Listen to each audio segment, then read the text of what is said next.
Partout, on demande à tous de jouer à la green card. On vous parle beaucoup de la green card. On vous demande de jouer à la green card. Mais en réalité, quels sont les avantages de la green card? Quels sont ses inconvénients? Qu'est-ce que la green card peut changer dans votre vie? Les amis, c'est de ça qu'il s'agit aujourd'hui dans cette vidéo. Mais d'abord, je vais vous demander de suivre la vidéo jusqu'à la fin parce que j'ai deux bonnes surprises pour vous. J'ai deux bonnes surprises pour vous. Et surtout, ceux qui sont actuellement en plein processus de la green card et ceux qui ont joué la DV 2021, je vous dis bien, j'ai deux bonnes surprises pour vous. Mais avant de continuer, passons d'abord à mon intro.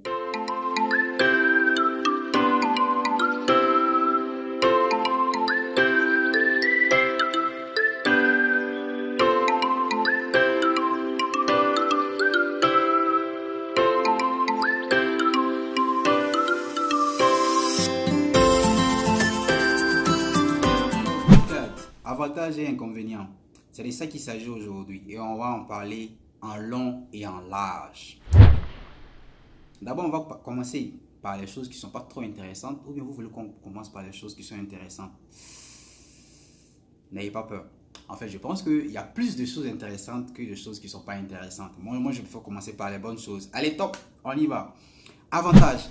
Alors, on a d'abord avoir un visa américain. Vous avez le visa américain, donc vous pouvez venir aux États-Unis quand vous voulez, comme vous voulez, et comme cela vous entend. C'est pas génial ça?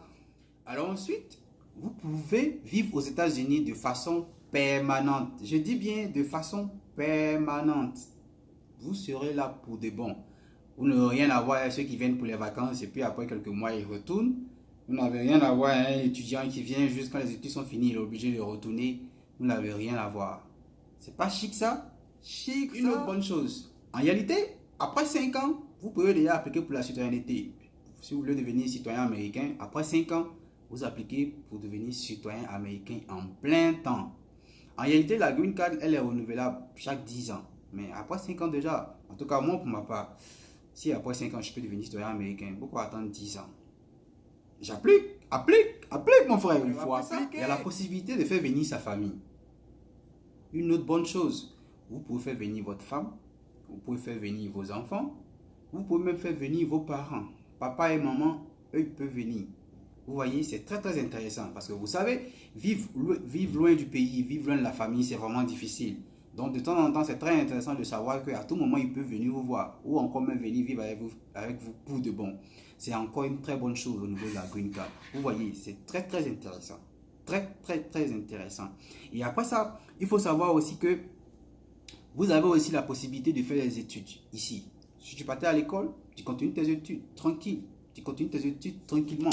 Et ensuite, alors, et ce qu'il faut préciser au niveau des études, vous pouvez recevoir l'aide financière de l'État. Vous partez à l'école, on regarde un peu vos revenus parce que quand vous venez ici, à un moment donné, il faut travailler, il faut payer son loyer, il faut gérer ses charges. Donc, l'État regarde quand même. Oh, ok, lui là, il gagne combien par an? Bon, est-ce que c'est pas trop, c'est pas moins? Et en fonction d'un niveau bien moyen, on regarde. Et puis bon, on dit ok, on peut l'aider. Mais la condition, il faut avoir vécu dans un État plus de 1 an. Vous avez travaillé, vous faites vos taxes. Et bon, ils disent que, ah, écoute, il a fait 1 an ici, il a partagé à la vie de l'État. Plutôt, il a participé à la vie de l'État. Et voilà, on peut l'aider. Et c'est comme ça se passe. C'est tellement super, il n'y a rien à dire. Autre avantage, vous pouvez voyager librement dans le monde entier. Parce que ici, vous êtes résident permanent. Vous êtes considéré un peu en fait comme déjà comme un citoyen américain. Donc vous pouvez voyager partout dans le monde. Tous les pays qui sont en partenariat avec les États-Unis, qui n'ont pas de problème de visa avec les États-Unis, vous pourriez aller là-bas à tout moment, quand vous voulez, comme vous voulez. Petite précision, pour vous rendre là-bas, vous devez plutôt encore faire une demande à l'ambassade que vous partez faire un séjour, tout ça. Ils vont juste vous donner un document qui vous permet d'aller librement. Mais ce n'est pas un visa en réalité. Donc vous n'avez pas besoin de visa pour vous rendre là-bas. C'est très très important. Vous voyez, vous pouvez voyager partout dans le monde et sans souci. Ah, moi j'adore ça. Autre avantage, vous pouvez travailler partout aux États-Unis. Quand vous voulez, comme vous voulez, mais pas n'importe comment. Si vous travaillez quelque part, si vous avez été embauché quelque part, il faut travailler. Oui, il faut travailler. Oui, il faut travailler. C'est très très important. Ensuite, vous aurez la chance d'apprendre une nouvelle langue. C'est une très très bonne chose. Vous allez parler l'anglais.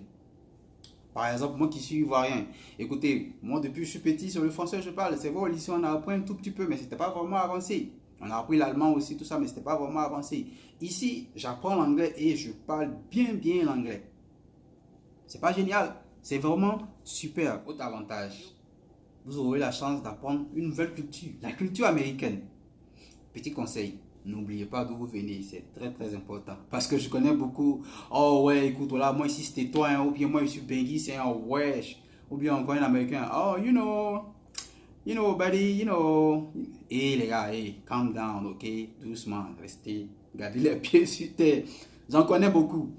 Dès qu'ils arrivent, voilà, écoutez, voilà, ils sont plus sur terre. Non, restez sur terre. Mais vous aurez la chance d'apprendre la culture américaine, comment les choses se passent ici, comment les gens vivent, les façons de voir les choses. Vous aurez la chance d'apprendre cette culture-là, vivre avec des Chinois. Moi, par exemple, j'ai des amis vietnamiens, Chinois, Tunisiens, Algériens, Soudaniens, Brésiliens, Mexicains.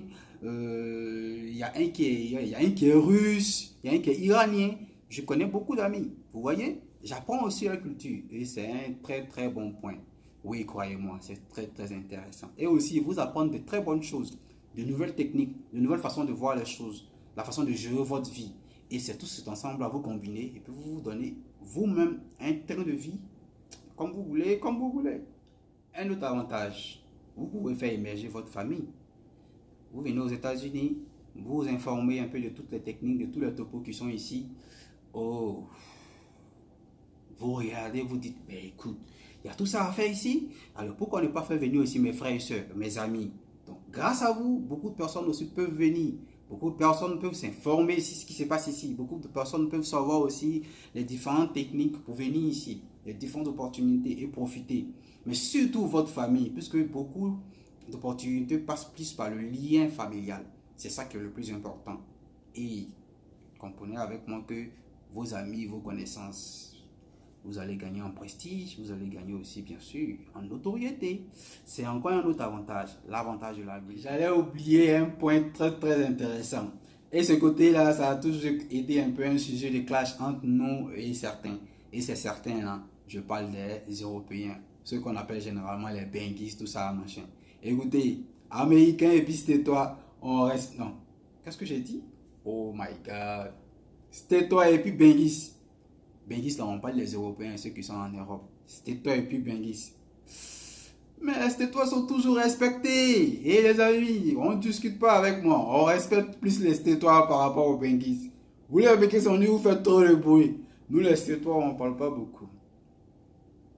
On agit. Nous, on agit. Une fois que vous êtes résident permanent, vous avez les mêmes droits qu'un citoyen américain. Je dis bien les mêmes droits qu'un citoyen américain. Seulement, vous ne pourriez pas voter. C'est pas bien grave. Après 5 ans, vous pourrez appliquer pour avoir la nationalité. Donc, en tout cas, moi, j'ai pas de problème avec ça, en tout cas. Un autre point important, et sachez, c'est le meilleur des points. Écoutez, quand vous devenez citoyen américain, partout dans le monde entier, quand vous avez une petite difficulté, ou bien vous êtes confronté à un petit problème, genre le pays en crise, ou bien genre le pays en guerre, vous informez simplement l'ambassade des États-Unis. Il dit, on vous envoie les Marines. On vous envoie les Marines. Vous venez vous chercher. Hélico, sécurité. Oh my gosh. Je sais pas comment expliquer ça. On vient vous chercher, championne, jeune cas dynamique. On vient t'escorter. C'est pas chic. Sécurité, ça qui tout court. Parce que, situation est dans mon danger. Coucou à tous les Congolais. Alors on passe à l'autre point. C'est les inconvénients. Inconvénients. Alors concernant les inconvénients, ils ne sont pas vraiment assez. Moi, je ne vais pas appeler ça les inconvénients. Je vais juste appeler ça les limites de la Green Card. Alors, les limites de la Green Card, il s'agit de quoi? Avant d'aborder les limites de la Green Card, je vais plutôt parler d'abord de la surprise. Alors, la première surprise, elle concerne l'abonné de la semaine. Alors, maintenant, dans chaque vidéo, je vais choisir un abonné qui commente bien, qui a des très bons commentaires et puis qui est présent, qui est constant. Et je vais le choisir, il sera désigné et c'est lui qui va proposer le sujet de ma prochaine vidéo. C'est pas chic ça? C'est pas chic ça? Alors, si vous venez de nous prendre en marche, je vous conseille très rapidement de vous abonner dès maintenant. Et une fois que vous êtes abonné, attendez un abonné, il partage les vidéos. Il partage les vidéos. Et quand on finit de partager les vidéos, écoutez, la nouvelle passe dans le monde entier et puis la chaîne s'agrandit. Mais aussi, nos amis, nos connaissances sont aussi informés autant que nous. Et comme ça, un jour, on se retrouve tous ensemble ici aux États-Unis. Allez, mes jeunes cadres dynamiques, ne soyez pas méchants. Partagez, partagez, surtout abonnez-vous. Allez, l'abonné de la semaine très rapidement, c'est Aubin. C'est le frère Aubin. Alors Aubin, si tu m'entends dès maintenant, va en commentaire, fais ta danse, fais tout ce que tu veux, mais n'oublie pas de mentionner juste en dessous là le sujet que tu souhaiterais que j'aborde dans ma prochaine vidéo. Merci pour ta disponibilité, merci pour ta constance et allez. Alors tout à l'heure, on reviendra pour l'autre surprise, mais on va terminer d'abord au niveau des limites de la Green Card. Les limites de la Green Card. Alors, moi je peux appeler ça vraiment des inconvénients, voilà pourquoi j'ai dit des limites de la Green Card. Il y a par exemple, vous n'allez pas voter en tant que résident permanent. Bon, moi, pour moi, je viens d'arriver dans le pays de quelqu'un que je ne maîtrise pas encore. Donc j'ai encore 5 ans pour apprendre les choses sur le pays. Et après, je serai citoyen américain, là je pourrais voter, donc moi, pour moi, je n'ai pas un problème avec ça. Ensuite, ne pas faire plus de 6 mois hors du pays. Ah oui, il faut faire très attention. Quand vous êtes résident permanent, vous ne pouvez pas faire 6 mois hors des États-Unis. Non, non, ne me demandez pas. Non, non, non, non. 6 mois. Je dis. Il y a certains pays qui ne sont pas en bon terme avec les États-Unis. Voilà, ça aussi, c'est aussi une autre limite. Qui ne sont pas en bon terme avec les États-Unis, donc ils ne vous laisseront pas venir comme ça. Ils vous mettront dans beaucoup de procédures. Si vous voulez voyager pour aller chez eux, voilà, en tant que résident permanent, il y aura quelques petits trucs. Oh, mais bon, c'est pas vraiment grave. Moi, pour moi. Un autre point très important, il faut faire très attention. Quand vous êtes résident permanent, vous avez la green card, vous devez éviter d'être coupable d'un crime. Coupable d'un crime. Alors, ici, je vais faire une précision. Vous savez, chez nous en Afrique, quand on dit un crime, c'est que tu as tué quelqu'un. Non. Ici aux États-Unis, tout ce qui va à l'encontre de la loi, tout ce qui est contre la loi est un crime. Quand tu fais un truc qui est contraire à la loi, tu as commis un crime. Ils appellent ça crime. Ok? Crime. C'est-à-dire, voilà pourquoi le système est appelé criminal justice. Parce que tout ce qui est lié au crime est aussi lié à la justice. Et si vous êtes coupable d'un crime, vous allez perdre votre green card. Vous allez perdre votre green card. Donc ici, une fois arrivé ici, faites attention à votre entourage, à vos amis, à vos connaissances. Faites très attention et évitez au maximum les ennuis. Je sais pas, tu as lutté pour venir aux États-Unis ici et puis voilà, tu peux travailler, tu peux aller à l'école, tu peux vivre aisément. Et puis tu vas te mettre dans les choses qui vont te créer des ennuis pour perdre ta green card. En tout cas, moi personnellement, jamais. Je dis jamais. Avant d'aborder le dernier point concernant les limites de la green card, je vais rapidement vous dire les 2 bonnes nouvelles qui restent. Alors, il faut savoir que ceux qui ont joué l'année passée, les résultats vont sortir le 5 mai. Oui, c'est maintenu, les résultats vont sortir. Oui, les résultats vont sortir.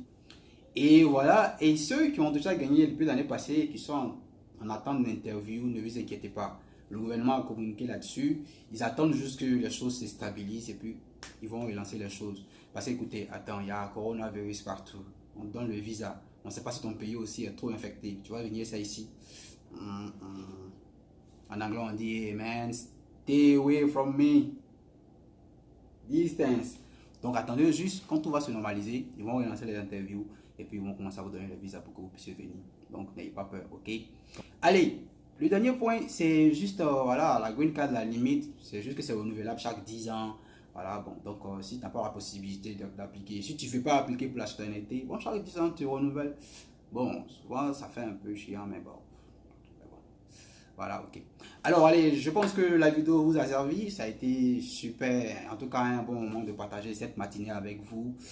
Prenez soin de vous. Lavez vos mains, mettez vos masques. Respectez les distances au moins de 1 mètre. Et puis voilà, quant à moi, je vous souhaite une excellente journée. Ciao, ciao. Dieu vous bénisse.